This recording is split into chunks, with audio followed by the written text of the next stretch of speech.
Right hand limit equal to होनी चाहिए left hand limit के, इक्वल टू होना चाहिए फंक्शनल वैल्यू के। अगर लेफ्ट हैंड लिमिट और right hand limit functional value के बराबर हो जाएगा तो आप क्या कहेंगे, फंक्शन कैसा है आपका, कॉन्टिन्यूअस है। और कॉन्टिन्यूअस है, राइट हैंड लिमिट को आप क्या लिख रहे थे, राइट हैंड को लिखते हैं limit x tending to a plus f x, left को क्या लिखेंगे, limit x tending to a minus f x, और इसकी वैल्यू क्या है, एफ ऑफ ए। इन दोनों को मिला के आप क्या लिखते हो, limit x tending to a f x की वैल्यू किसके बराबर होनी चाहिए, एफ ऑफ ए के बराबर होनी चाहिए। अगर ये कंडीशन सेटिस्फाई हो जाती है तो हम क्या कहेंगे, फंक्शन हमारा कैसा है, कॉन्टिन्यूअस है। फंक्शन कैसा है, कॉन्टिन्यूअस है। तो अगला एग्जांपल देखिए इसी का। अगला एग्जांपल आपको बताना है क्या, अगला एग्जांपल सेकंड कि एफ एक्स आपको दे रखा है कितना, साइन 2x अपॉन एक्स, जब x नॉट इक्वल टू 0 है, जब x क्या है, x नॉट इक्वल टू 0 है, और 0 पे क्या दे रखा है 1, x इक्वल टू 0 पे। तो यहां से मुझे बताना है कि कॉन्टिन्यूअस के बारे में चर्चा करनी है, कॉन्टिन्यूअस है कि नहीं है, ये बताना है मुझे। अब देखिए कॉन्टिन्यूअस बताने के लिए आप क्या करोगे, कॉन्टिन्यूअस बताने के लिए क्या करोगे, सबसे पहले तो आपको पता होनी चाहिए एफ ऑफ 0 की वैल्यू, एफ ऑफ 0 पे वैल्यू कितनी है 1। अब मैं निकालूंगा लिमिट x टेंडिंग टू 0 की वैल्यू ऑफ एफ एक्स। अगर ये भी मेरी 1 आ जाती है तो फंक्शन कैसा हो जाएगा, कॉन्टिन्यूअस हो जाएगा। लगाइए limit x tending to 0 f x की वैल्यू, एफ एक्स की वैल्यू कितनी है, साइन 2x अपॉन एक्स। अब ये कौन सी फॉर्म बन गई, 0/0 फॉर्म, क्योंकि साइन 0 की वैल्यू 0, नीचे भी 0, तो 0/0 फॉर्म हो गई। 0/0 फॉर्म हो गई तो यहां से आप क्या निकालोगे, limit x tending to 0 sine 2x क्या होता है, differentiation cos 2x into 2 upon x का 1 हो जाएगा, लिमिट लगाओगे तो वैल्यू कितनी आ गई 2। इसका मतलब f ऑफ 0 की वैल्यू बराबर नहीं आई किसके, लिमिट x टेंडिंग टू 0 और एफ एक्स के।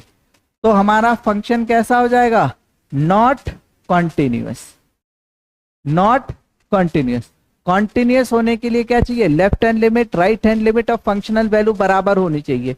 यहाँ पे हमने लिमिट निकाली, वो कितनी आ रही 2, लेकिन जो फंक्शनल वैल्यू है वो कितनी आ रही 1, तो नॉट डिफरेंशिएबल, वो सॉरी नॉट कॉन्टिन्यूअस। अगर सपोज करिए यहाँ पे 1 की जगह 2 होता, ये जो 1 लिखा अगर यहाँ पे 2 लिख देता तो फंक्शन हमारा कैसा हो जाता, कॉन्टिन्यूअस हो जाता, फंक्शन हमारा कैसा हो जाता, कॉन्टिन्यूअस हो जाता। बढ़े अगले एग्जांपल्स के लिए। अगले एग्जांपल देखिए, अगले एग्जांपल में क्या है, अगला example for what value of K, for what value of K function continuous, क्या दे रखा है, f x equal to x square minus 16 upon x minus 4। जब x नॉट इक्वल टू 4 है, x इक्वल टू 4 पे वैल्यू, x इक्वल टू 4 पे value दे रखी है के, x इक्वल टू 4 पे वैल्यू कितनी दे रखी है के। अब देखिए अब क्या हुआ, अब मुझे बताना है कि k की किस वैल्यू के लिए ये फंक्शन कॉन्टिन्यूअस हो जाएगा। तो हमें पता है कि फंक्शन जब हमारा कॉन्टिन्यूअस होगा, तो फंक्शन जब हमारा कॉन्टिन्यूअस होगा तो हमारा f ऑफ 4 की वैल्यू किसके बराबर होगी, limit x tending to 4 f x के बराबर होगी, limit x tending to 4 f x के बराबर। f ऑफ 4 की वैल्यू कितनी है, k है, लिमिट x टेंडिंग टू 4, इसकी वैल्यू कितनी आ जाएगी, x square minus 16 upon x minus 4। इसको सॉल्व कर लीजिए, अभी तो ये 0/0 फॉर्म बन रही है, तो इसको सॉल्व कर लीजिए, या तो एल हॉस्पिटल लगा दीजिए या एक चीज और, क्या यहाँ पे फॉर्मूला एक इसका हो जाएगा x minus 4 x plus 4 upon क्या हो जाएगा x माइनस 4। इससे ये कैंसिल हो गया, इससे जब ये कैंसिल हो गया तो k की वैल्यू कितनी आ जाएगी 4 रखोगे तो 4 + 4 कितना हो जाएगा 8। अगर हम k की जगह पे 8 रख दे तो फंक्शन कैसा हो जाएगा हमारा, फंक्शन हमारा कॉन्टिन्यूअस हो जाएगा। और एग्जाम्पल, अगला एग्जाम्पल देखिए इसका ही एक एग्जाम्पल आप लोग करिएगा।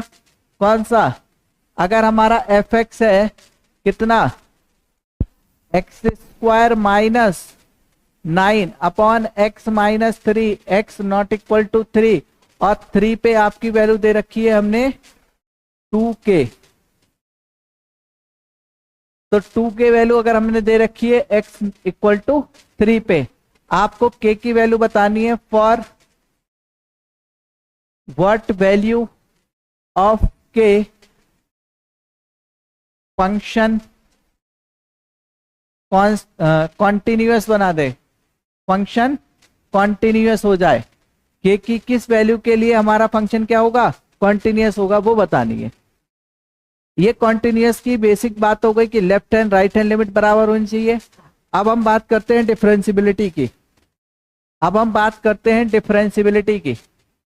डिफरेंशियबल कब होता है, जैसे हम लिमिट बात करते थे लेफ्ट हैंड लिमिट और राइट हैंड लिमिट, वैसे ही जब हम डिफरेंशियबिलिटी की बात करेंगे, जब हम डिफरेंशियबिलिटी की बात करेंगे तो लेफ्ट हैंड डेरिवेटिव और राइट हैंड डेरिवेटिव बराबर होने चाहिए। लेफ्ट हैंड डेरिवेटिव और right hand derivative, right hand derivative और लेफ्ट हैंड डेरिवेटिव अगर बराबर हैं इसका मतलब फंक्शन कैसा होगा, डिफरेंशियबल होगा। अब right hand limit, right hand derivative निकालने के लिए क्या करोगे, राइट हैंड डेरिवेटिव निकालने के लिए इसको लिखते हैं आर एफ डैश। किसी पॉइंट अगर हम ए की बात करेंगे तो लिमिट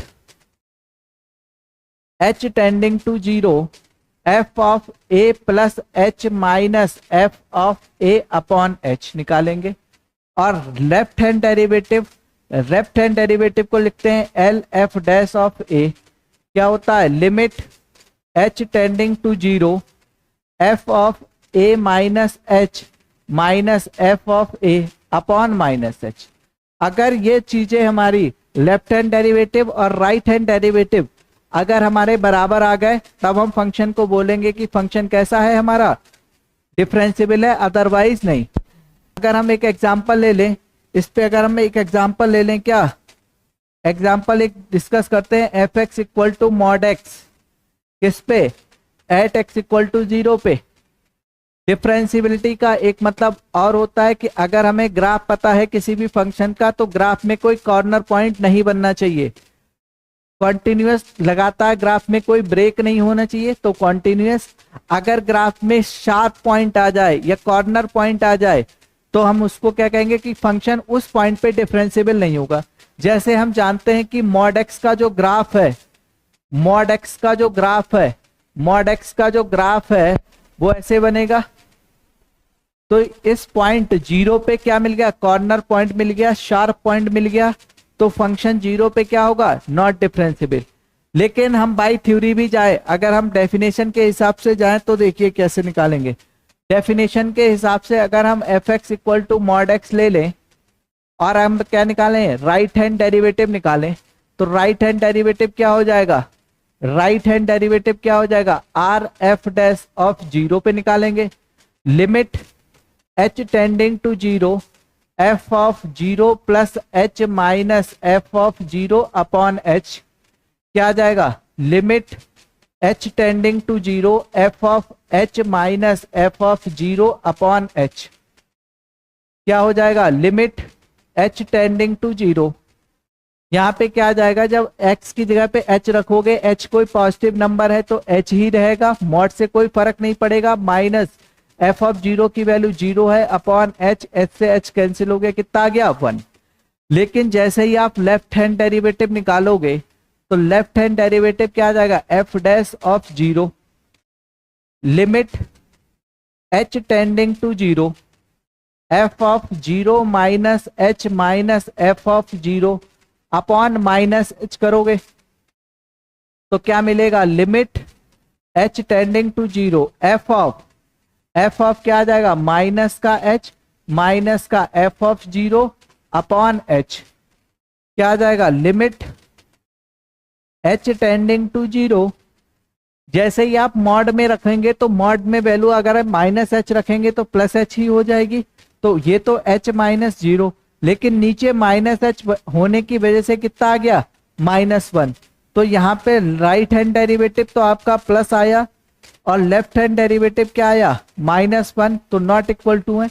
चाहे आप ग्राफ से देखिए, चाहे आप किससे देखिए, आप प्रॉपर जाइए left hand derivative right hand derivative पे निकाल के भी आप चेक कर सकते हैं। आपका फंक्शन जो मॉड एक्स है वो नॉट डिफरेंशिएबल आएगा किस पे, 0 पे।